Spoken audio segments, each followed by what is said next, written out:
Hi.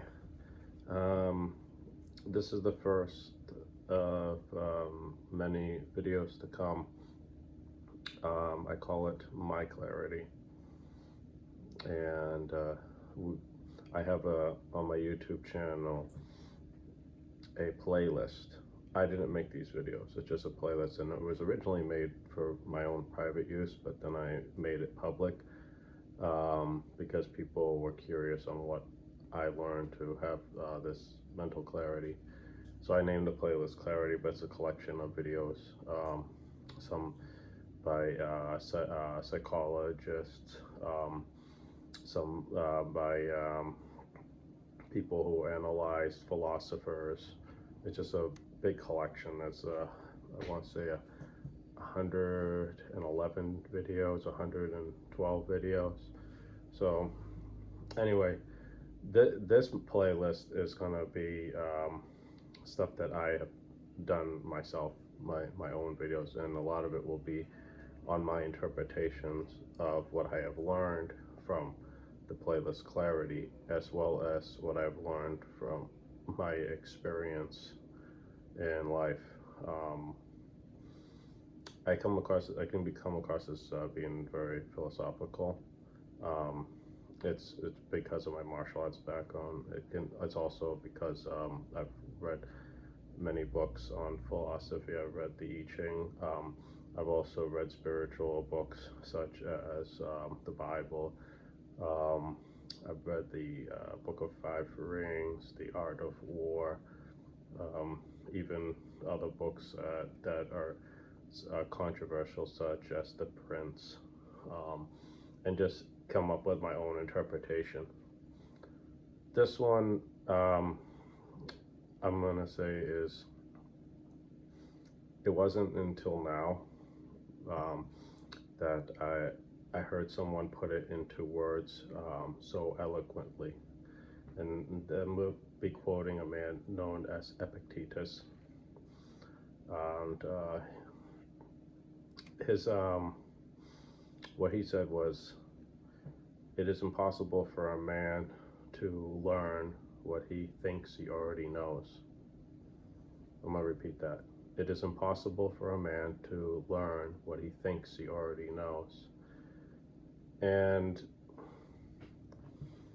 when you hear something like that, it starts to click, at least with me, because I have seen this happen so many times. I run into people where they think they know something, but they don't. And I've actually fallen into this trap myself. You know what happens? It's the ego that gets in the way. Um, my first karate teacher, Master David Legere, he would say that the ego is the enemy of the true self. I believe he was quoting the seven spiritual laws to success, which he was very big on. He's also very big on the I Ching. He's a very philosophical man, very spiritual man, and that's part of the reason why I've have become very philosophical, and I believe, like, sorry to stray off the subject, but the the martial arts are meant to be balanced, whereas you cannot necessarily focus too much on the physical, or too much on the spiritual, or too much on the technical, or the mental. But you should have it all be balanced, and you should practice all of them. Where you practice the spiritual side to be centered, you practice the mental side so that you know how to do the techniques correctly. And you need to be physically able to do them. So you need to practice the physical side. You need to be in shape.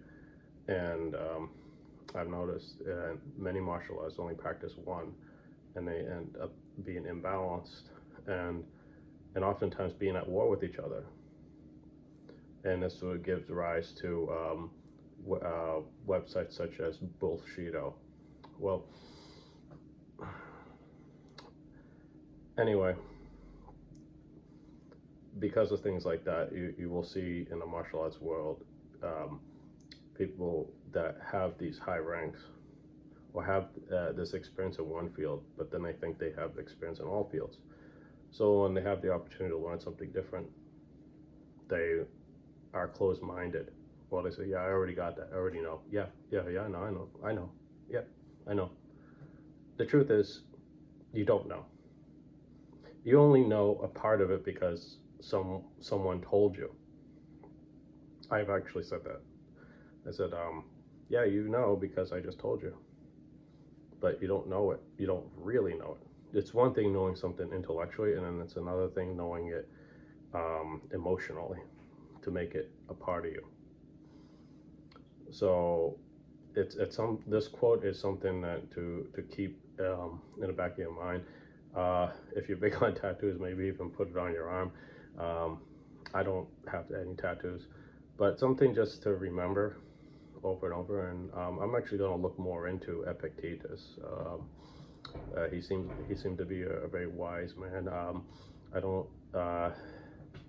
I know he's a philosopher. I believe he was a Roman philosopher, but I'm going to do my own research. So please don't crucify me for not knowing my history.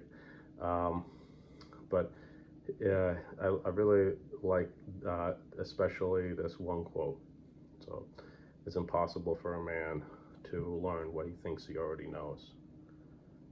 And I can tell you from experience, from being involved in many martial arts organizations, and from being involved in other organizations in general, whether it's in construction, whether it's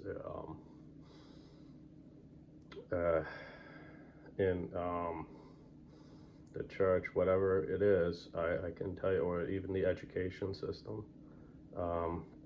The reason I say education system because I did teach martial arts as after school programs as well, and what I'm noticing that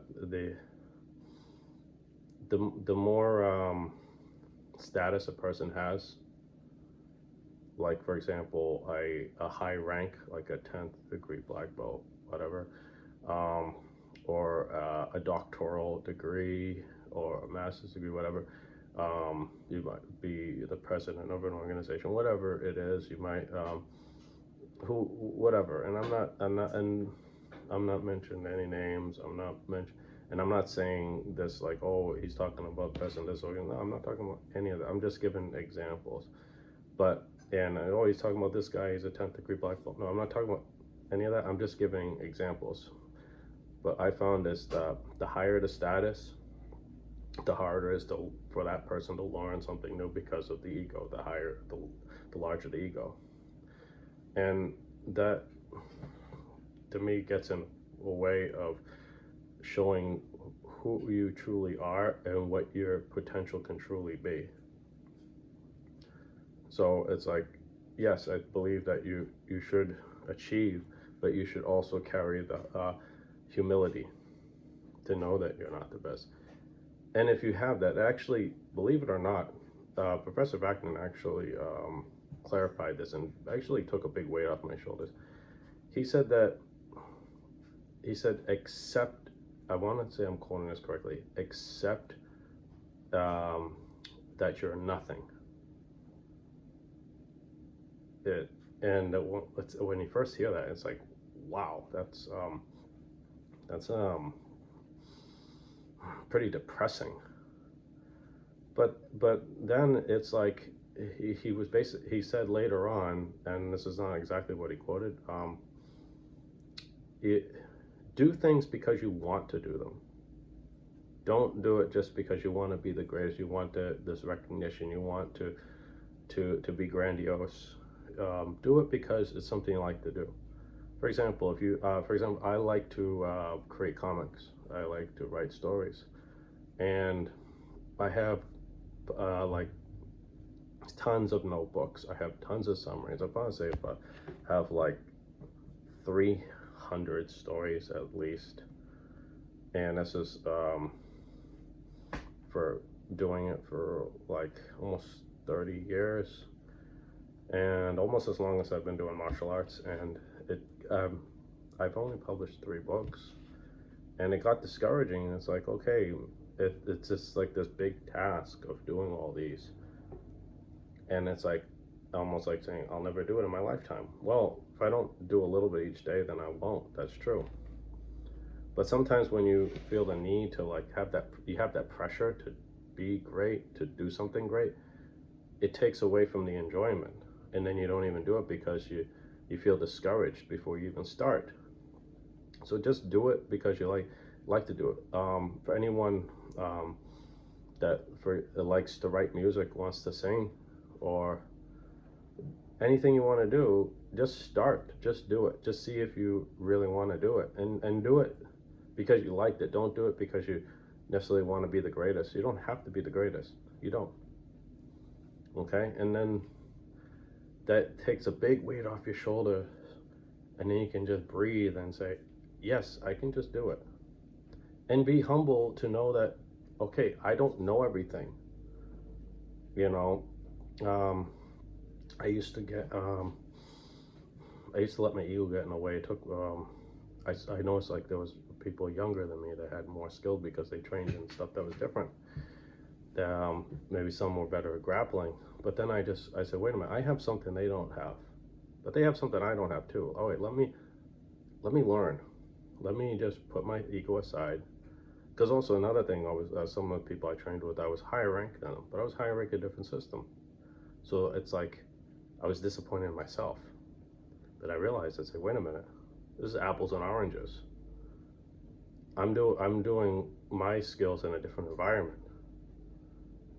So okay, if I want to really adapt to my skills to this environment, I got to learn how to survive in this environment. Okay, you might be great at swimming, but then you go camping, and it's like, oh, wait a minute. I need more than just a pair of swimming trunks. I need more than a snorkel. I need to wear warmer clothes. I need hiking boots. I need this and that. You see where I'm getting at is that you're not prepared for that environment. So don't beat yourself up because you are not great at everything. So long story short, I learned from these people. I adapted. And I said, okay, how would you defend against this? What would you be your defense against this? And then I pressure tested it. And then I would take the stuff that I already knew, and I continue to do this, by the way, and I would pressure test it against other systems and make it work. I'd say, wait a minute, okay, it's not working right now. Why isn't it working? Okay, why am I off of balance? Oh, my stance is off. Okay, why can't I take this guy down? Oh, I didn't move this part of his body. I didn't turn his arm a certain way. I didn't push up on his head. I didn't. There's little subtleties to the techniques that we don't realize. And I'll give you another example. Oh, sorry, they can't change the subject. But there's little subtleties that we don't realize, and then that goes back to saying that, okay,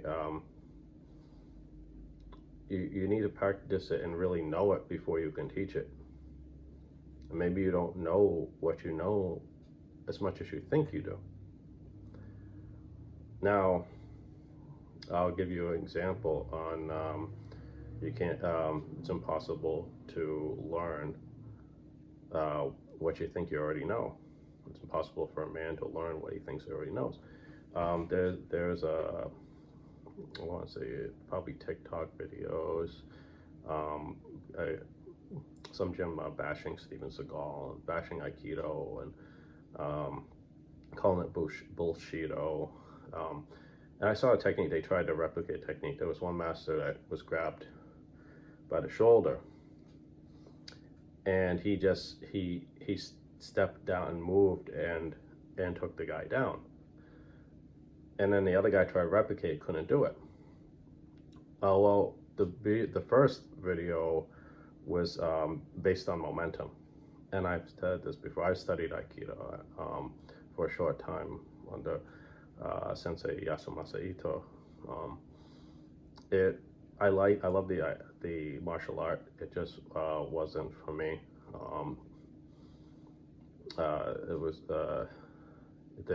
It was basically because of the ukemi, which is the constantly being thrown, the rolling and stuff. I eventually might get back into it, but I learned the same techniques through studying Kempo and Jiu-Jitsu.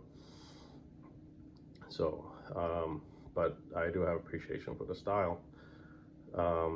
But anyway, I have to say that Aikido is strictly based on momentum, to redirect the momentum of your opponent. If it's static, if it stops, the momentum stops, the Aikido becomes useless. I shouldn't say that. You can still apply like wrist locks and stuff, but the throwing, if you want to throw properly, the most effective Aikido is when it's using the momentum of the opponent, momentum of the uke. So when there was no momentum in the second video, so of course the technique didn't work, because that technique was strictly based on momentum. So you were trying to teach something you didn't know, something you thought you already knew, but you didn't really know. You didn't have the open-mindedness, and you put judgment on someone who's been practicing it for years that actually made it work, and you're degrading this person and degrading this art because you yourself don't really understand it. And again, it's apples and oranges. And I actually seen Aikido techniques used in wrestling, believe it or not. And I said, wow, it really made that work. So, and people, there's very few people that argue that will say that, oh, wrestling doesn't work. Well, wrestling does work. I think wrestling is another great martial art. But you should see some of the similarities, but also see some of the differences, and know what you know, but know that there's things you don't know, and don't pretend that you know something that you don't know. So again, this is my take on that quote by Epictetus. It is impossible for a man to learn what he thinks he already knows. And that's something to take to heart. And I will continue to meditate on this myself. And I'm gonna try to at least make one video a week to make this playlist grow. I will, in fact, you know what? I will actually make that a point. Every week I will make a video. I don't think it's going to be as long as this one, hopefully not, but I can never predict how long these videos will be. But please enjoy my YouTube channel. If you want to subscribe, you can subscribe. If not, that's fine. You can just watch. I'm not doing this to make an income or anything like that. I'm doing this just to share information, share my thoughts, and to have an archive for myself. All right, take care, and remember, as Epictetus once said, it is impossible for a man to learn what he thinks he already knows.